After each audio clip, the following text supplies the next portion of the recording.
Hi everyone, it's Steve Wiss here. I'm joined by Kevin Harper, and this is a Grand Slam of Darts outright tournament podcast preview, and also we are previewing day one at the Wolverhampton Civic Hall. Welcome aboard, Kev. Grand Slam of Darts, one of your favourite events, isn't it? Absolutely, Steve. Yeah, it is my favourite event. Always has been ever since it was invented. Always good to see the PDC mixed with the BDO, and that myth that BDO players can't compete with the PDC get put to one side. And usually we get some fantastic darts. Yes, it's the one tournament in the year where PDC obviously mixed with the BDO, both codes combining here. And how many times we're going to hear it this week? PDC versus BDO, and who's good enough for this, who's good enough for that, etc., etc. But yes, fascinating tournament, and we're going to start with the outright market. Michael van Gerwen, unsurprisingly, odds-on favourite, although you can get him close to the even money mark. Before we go into your picks outright, a quick word on van Gerwen here. Some people will presume he's a banker. Should he get the job done? Yeah, he should do, but he's not got the easiest half of the draw, has he? I mean, you look at the other three seeds in his half: Barneveld, Daryl Gurney, and a certain Phil Taylor in his last Grand Slam. So he's no guarantee he'll come through his group. His group's all about beating Rob Cross to see who wins it. He's beat Rob Cross the last 2 weekends, hasn't he? So if he completes that hat trick, he'll win the group, which means he'll avoid Barneveld in the second round. And then once you get him over the best of 31 legs, good luck stopping him. Yeah, he's one of those where deserving favourite, but yeah, certainly at the price, then can be avoided. Let's go straight into your outrights, and the second favourite for the draw is actually Gary Anderson, but you're interested in taking someone who is alongside him in his group, Simon Whitlock. You fancy about 80 to 1 to have a decent run this week? Yeah, I mean, those two have landed themselves in a nice draw. For me, they've got the one group where 2 qualifiers are absolutely guaranteed, maybe along with the Van Gerwen group, actually. Anderson and Whitlock will qualify, barring something pretty miraculous. Barry Vampire, I don't even know why he's here, to be honest. The youth players, only the winner should get through, not the runner-up. That's a bit of a nonsense. And he hasn't done anything since he was the runner-up in that tournament. Cameron Menzies, you've got to give him full credit. He's won a couple of tournaments on the BDO circuit this year, made the semi-finals of the World Masters, ran into McGeaney, I think it was, in that semi-final. So yeah, he's not doing anything wrong, but obviously this is the biggest stage he's going to have played on for quite some time, if not ever. So yeah, I see Whitlock and Anderson coming out of the group.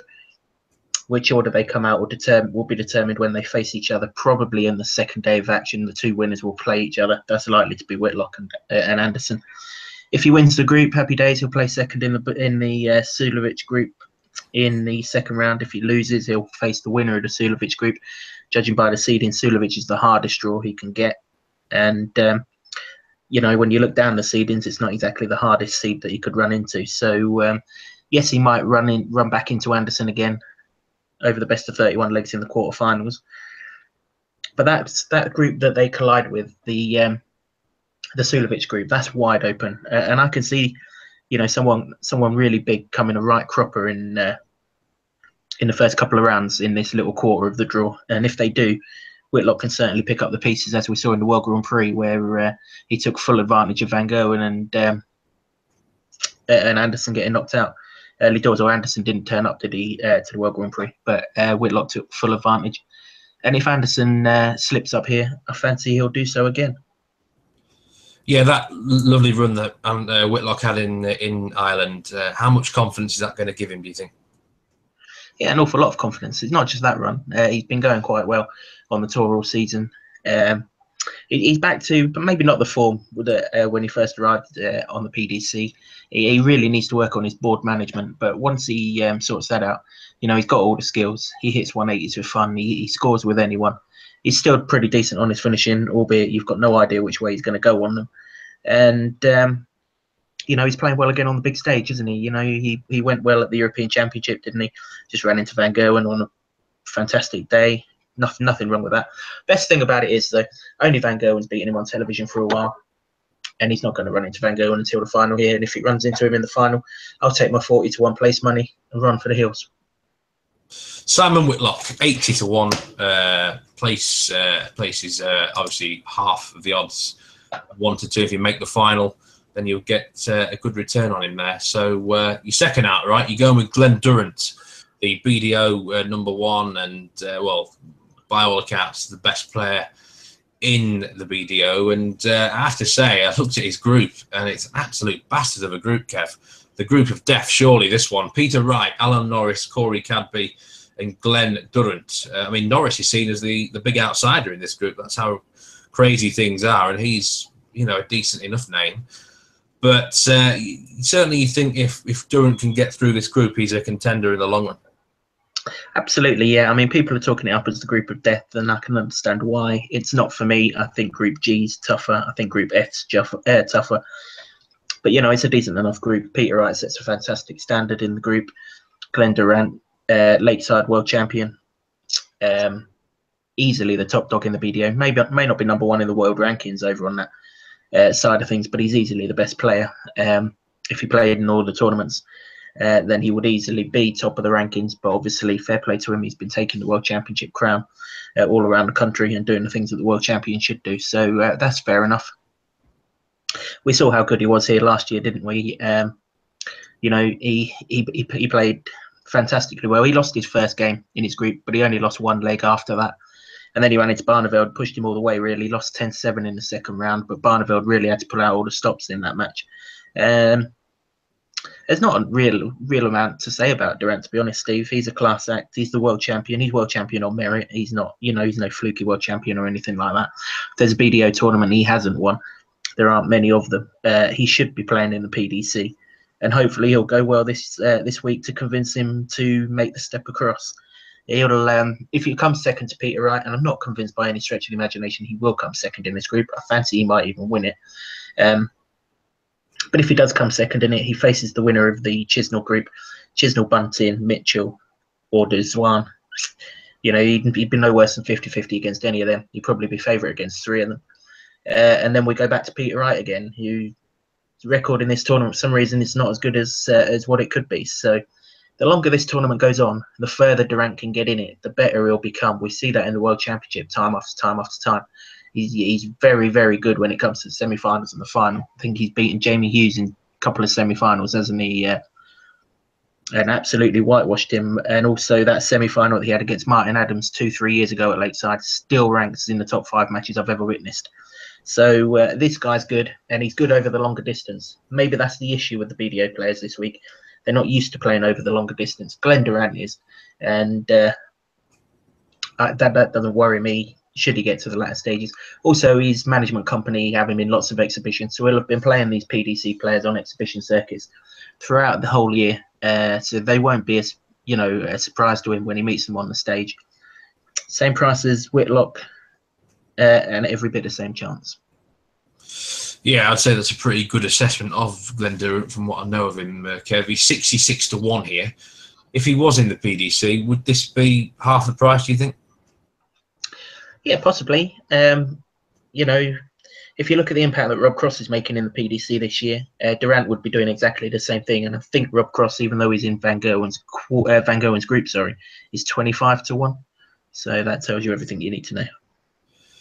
Yeah, Glen Durrant, 66-1. That's your second outright pick. And, of course, he's on the other side of the draw to Michael Van Gerwen. So for those who are worried about him, then he wouldn't meet him until the final, which is a boost, I would say, there. Again, each way, half the odds, get a payment back if he makes the final, and a juicy one at that. So 2 outrights for the tournament for you, Simon Whitlock and Glen Durrant. Let's talk about the groups themselves now. And you've got 3 outright picks in the group. Let's start with Scott Mitchell's group, which is F, as we, I mean, you just talked about this not too long ago regarding the Glen Durrant outright. But it looks wide open, Group F, in many ways, doesn't it? You think the BDO player, Scott Mitchell, can go well and win it. Other players in this, Dave Chisnell, Stephen Bunting, Jeffrey Duzwan, and Mitchell's a bit of value. I think it's tremendous value, Steve, yeah. He always seems to draw a really tough group for some reason. I don't know what it is about about Mitchell, but you know, he's another former Lakeside winner, and he won his Lakeside tournament on merit as well. Nobody handed that to him. Chisnall's the seed in this group, but anyone who's watched the ITB4 events of the last couple of weeks will have seen him in the European Tour event, barely able to stand up by the end of it. Something went wrong in either his back or his shoulder or something or other, and it didn't look good, and he was clearly in visible pain. And then last week in the World Series in Scotland, he lost to Justin Pipe in the first round, so you know, all wasn't well again there, really. So if he comes in here under an injury cloud, then this is very much a seed that you want to take on. Who do you want to take him on with? Well, Stephen Bunting coming back to form, something like the form that saw him win that Lakeside tournament way back when.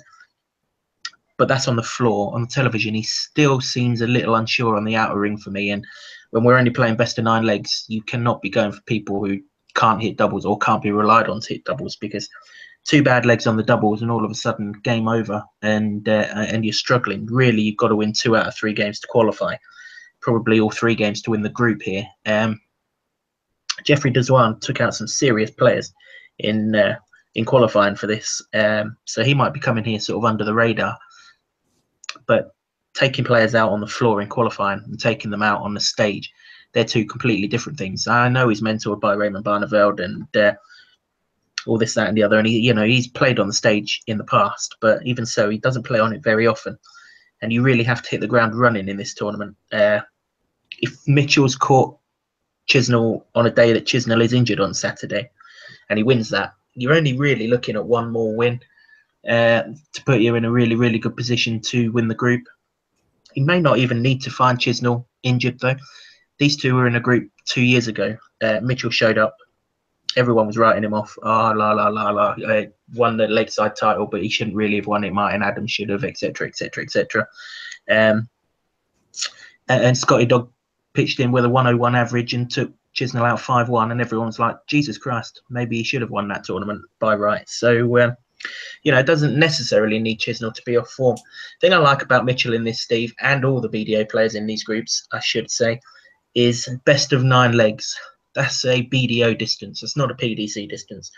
Best of 11's the shortest you'll find on the PDC circuit, and more often than not in TV tournaments, they all begin a lot heavier than that, sort of best of 15, best of 19.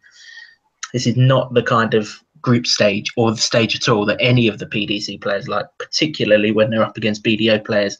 And like you said right at the start of this podcast, they get ridiculed if they lose to them. Pressure's way too high on too many people in this group, but it's not on Mitchell. Mitchell can free roll this, and he's 11-2 to win the group. It's a massive, massive price, especially if Chisnall is injured. Yeah, 11-2 there. Scott Mitchell to win Group F is your advice there. Now, you said this is not really a PDC distance, best of 9 legs in the groups, and some players might be a bit uncomfortable with it. One player who potentially could struggle with that in that format is Mensa Sulevic. Now, we actually talked off air, and I said that I fancy Sulevic to have a good run this week. However, even I will admit, getting out of a group is never going to be that easy for him. He's far better over the longer distance, and you're quite happy to take on the seed in Group G by backing Michael Smith to take top honours at 3.50. Yeah, I mean, to be fair, you could have backed any of the other 3 in this group. Maybe actually, I've placed the wrong bet here. Maybe the best bet should have been Sulevic not to qualify, but I don't really want him sneaking in second and doing me. This is the group of death, Steve. Make no mistake about that. Mensa Sulevic, Champions League winner from earlier on in the year, and made a couple of finals on the TV as well. Genuinely good player. But he does not start tournaments quickly. The longer they go on, he gets absolutely fantastic. But if you think back to this, even as recently as the World Grand Prix, he was dead and buried in the first round of that. And then out of nowhere, he produced one of those 2 treble, double 14 finishes, and vroom, away he went, and never to be seen again until the quarterfinals or whenever it was that he got beaten. But just look back to last week. 3-0 up he went on Chris Dobie in the World Series of Darts first round, lost 6-3. That's only one of quite a few slip-ups early on in tournaments. If you think back 12 months, and anyone who follows my website will probably remember this, actually. His first game 12 months ago was against Danny Noppert. Who's Danny Noppert? Everyone was saying. I took Danny Noppert on that occasion, and Danny Noppert beat him on that first afternoon, and then went on to really make a name for himself. Took, I think it was Gary Anderson, the distance in the second round in one of the best Grand Slam matches you'll ever see. And then, of course, followed that up by making the world final in January, losing to Glenn Durant in another really tasty game. I digress. Sulovic for me is there for the taking. I look at the other three. They're really good players. Michael Smith is kind of the exact opposite to a normal PDC player, and I know it sounds weird. He's one of those who's very good over shorter formats, but the longer we go on, he just loses his way completely and fades. And then you've got James Wilson. He's in good form. Made the final of a floor event last month, although it should be added it was a midweek event and none of the big names turned up. Johnny Clayton won it. But even so, winning breeds winning. He's qualified for this as well as Wilson, so he's obviously in a good run at the minute. Former BDO #1, needs to be respected. And then you've got the current BDO world #1, Mark McGeaney, finalist in the World Masters fairly recently. Really good player. Some BDO players you get are just good county players. This guy's a really good player, and if he hits doubles, he's more than capable of coming through this group, maybe even winning it. But Smith's won his group the last 2 years he's been in this competition. He wasn't here last year, but the 2 years before that, he's won his group. He was in with Peter Wright the first time and Adrian Lewis the second time. He's overcome both of them, and I think he can overcome Sulovic as well. So, yeah, Michael Smith to win the group at 3.50. It's interesting you think this is the group of death, Kev. I mean, I looked at it and I was honestly, James Wilson, Mark McGeaney didn't really ring any alarm bells for me, but you think both of these two are not to be underestimated? Definitely not. BDO #1 in the rankings. Okay, he's gone around and done the whole circuit, but you don't get #1 in them rankings if you can't play darts, especially when you've got players like Waits, Mitchell, Noppert, and Durant around as well. So, he's a quality player. If he hits doubles, he can really do some damage. It's his tournament debut, though, so that'd be the only kind of negative on him for me. James Wilson's a former world #1 on that side of darts as well. Hasn't yet hit the heights on the PDC circuit, but he will do. And when he does, watch out for him. Now, one final group bet for you, and it comes in Group B. Jamie Hughes is a massive 12-1 to win this group. The other players in it are Raymond van Barneveld, Gerwin Price, and Steve Lennon. I've got to say, I have no idea who Steve Lennon is, Kev. I'm sure you'll inform the listeners more about him. But, yeah, Hughes at 12-1 here, you quite like. Yeah, you call it massive, I call it insulting. Won his group last year, Jamie Hughes, and won it well, actually, to be fair, and then went pretty well in the second round as well. I think he ran into James Wade and lost in the second round, but he did win his group, and that's a positive. Hometown boy, Jamie Hughes, he's from the West Midlands, so he's going to have an awful lot of support. There'll be an awful lot of those red, white, and black shirts that he wears dotted around the crowd of that, I'm sure. To answer your first question, Steve Lennon's an Irish qualifier, young lad, plays a lot on the development tour, came through the qualifying event, actually saw off some decent players, in fairness to him. I think Joe Cullen was amongst his victims, and Dimitri van den Berg as well. And anyone who watched the World Series of Darts finals last weekend will realise that that's a pretty good result. That qualifier, I should add, was Monday just gone. So van den Berg went there in good form and got turned over in good style. The other two in the group, well, Raymond Barneveld needs no introduction, does he? Former winner 2012. Probably his best tournament, this, I would suggest, because he doesn't have to play anyone in the top echelons of the rankings until very deep in it. Whereas with his with his PDC ranking, the way it is, he's running into star names as early as the last 16 in normal tournaments. So with this being a PDC ranking event, he really needs to make hay this week. That might add a little bit of pressure, actually. And I wonder if he's a little bit rusty. He lost in the first round of the World Series of Darts finals last weekend. In fairness, he did nothing wrong. Dimitri van den Berg was on fire in that match. In the first 3 legs, he had 3 goes at the 9-dart finish. So, Barneveld didn't do anything wrong. But he didn't qualify for the European Championship the week before that because he doesn't play enough tournaments. And that's always a concern with Barneveld. Why I like Hughes, though, he's better than Steve Lennon. Steve Lennon's a good young player, But the development tour and the big stage are two completely different things, and he doesn't have the experience on the big stage yet. And Hughes is better than Gerwyn Price, the other person in the group. So really, Hughes should be the second favourite in my eyes to win the group. Quite why he isn't, I'm not sure. He's a very, very, very good player. World Championship semi-finalist, former Windmill World finalist. He can do the course and the distance. And really, I think this group comes down to who wins tomorrow. Who wins Saturday? Jamie Hughes or Raymond Barneveld. Now, Hughes isn't 12-1 to win that match. So don't take Hughes to beat Barneveld on Saturday. Take Hughes to win the group, because I'm pretty certain he'll beat the other two men in it. And then all of a sudden you've got yourself a humdinger of a bet. If he beats Barneveld, there's no way back for the rest of them in this group, I don't think. Interesting on that. Gerwyn Price, perhaps a little bit overrated here. He's a bit of a macho man, isn't he? But will he get fired up enough against these sort of opponents? Gerwyn Price is a bit of a tool, in all fairness. Anyone who watched that match between him and Corey Cadby last week, it was a cringe fest, all the antics that was going on. And, he's probably making more of a name for himself off the board or with his antics on the stage than he is with any of his darts. Yes, he made the UK Open final earlier in the year, and he should be recognised on that, but he's done precious little since. I don't have him as a big name player. I certainly don't have him as good a player as Jamie Hughes. And as long as Jamie Hughes doesn't feel a bit of expectation after how well he did last year, I really, really do think he'll take some stopping in this group, particularly if he can catch Barneveld cold on Saturday. Yeah, I've got to say, it does look a massive price at 12-1, because, I mean, Barneveld's good, but he's not that great anymore, is he, compared to what he used to be? So, well, I mean, also, even if he is great, it's the best of 9. If Jamie Hughes wins the ball and holds his throw 5 times, there's diddly squat Barneveld can do about it. So, you've got to remember, this is short format darts. The paper may as well go out the window in these group stages. I think there's something silly like 48 group games, isn't there? You can try and predict all 48, and you probably won't even get 24 of them right. It's crazy what goes on in this group stage.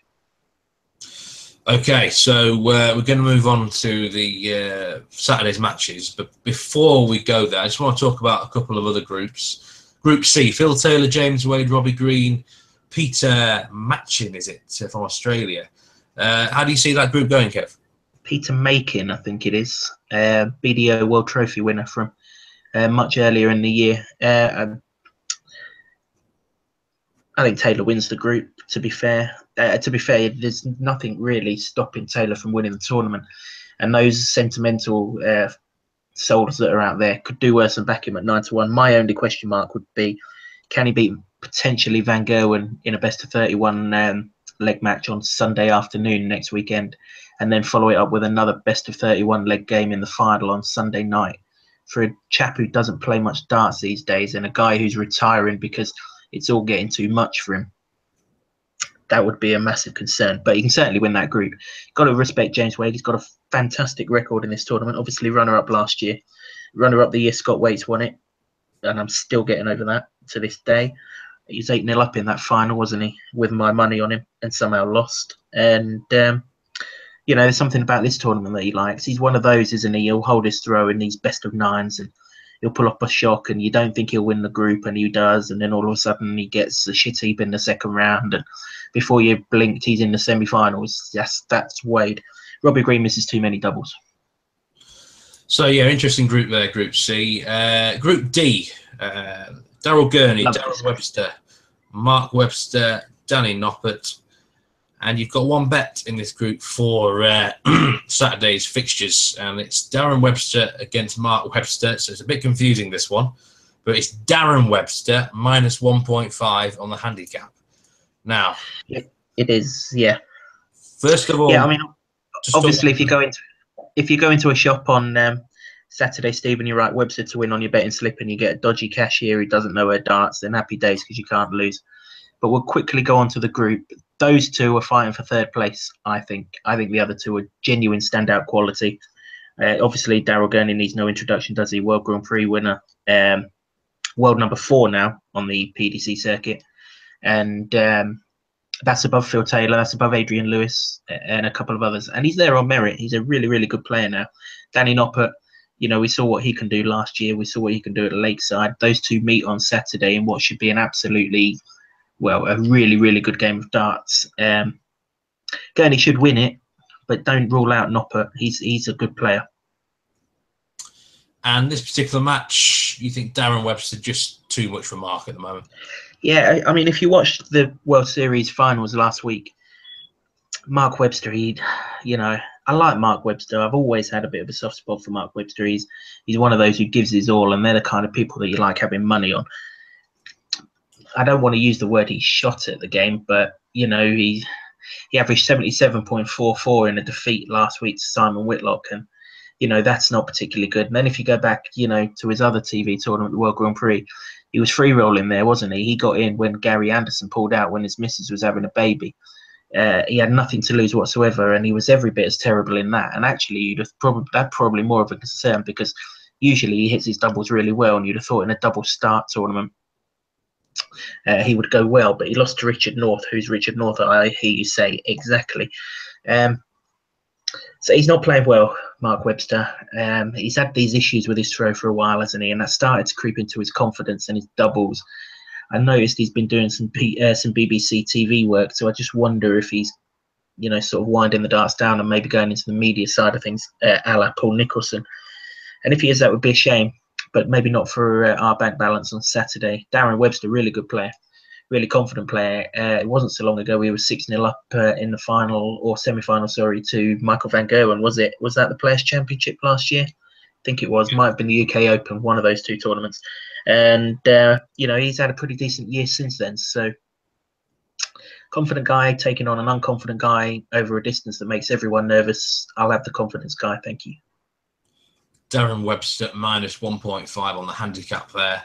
And another favourite you're going to go with is Gerwyn Price. We talked about him already as a little bit of an overrated player, but in this particular fixture against Steve Lennon, he should have enough.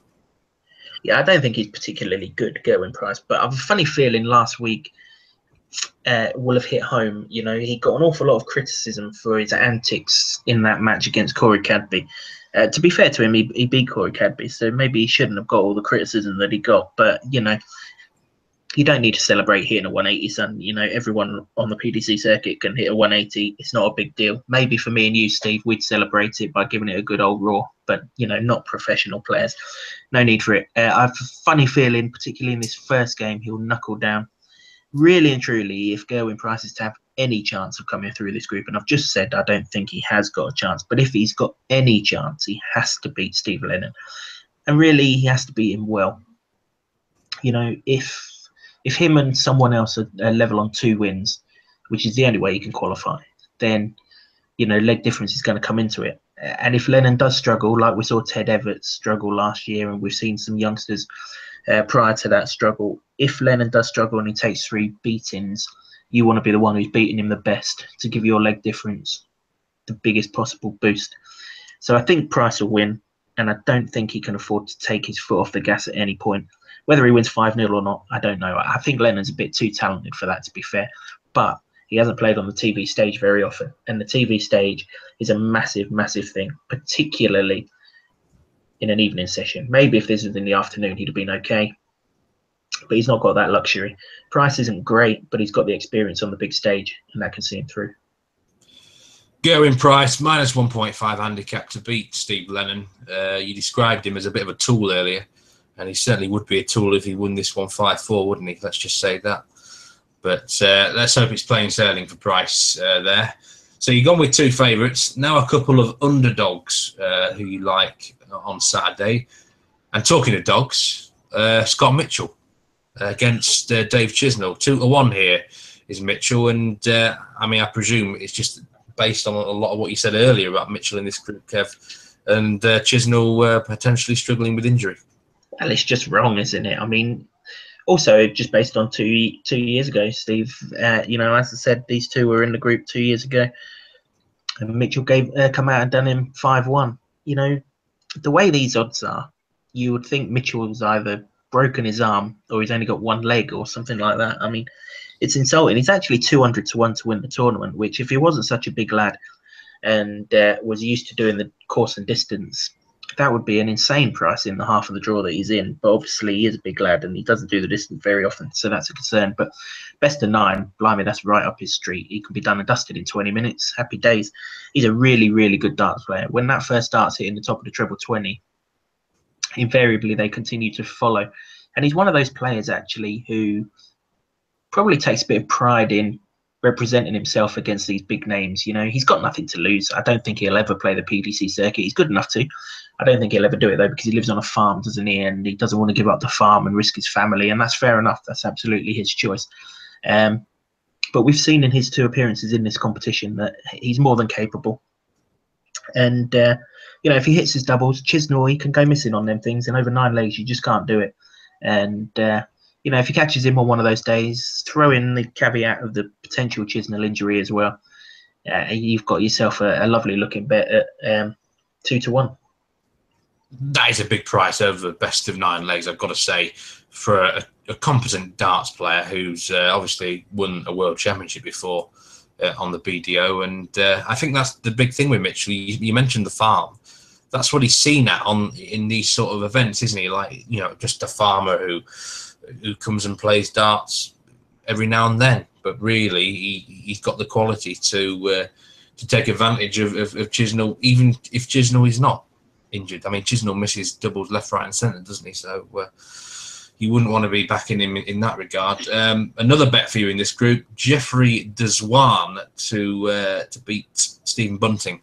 Another pretty big price, really, considering. You get 2.67 on Deswan. I mean, I guess not a lot of people will know too much about him, Kev. So inform the listeners more about this player. Well, he's sponsored by Raymond Barneveld for a start, so he's obviously got a good grounding in life. These two are players who both came through the qualifying event on Monday.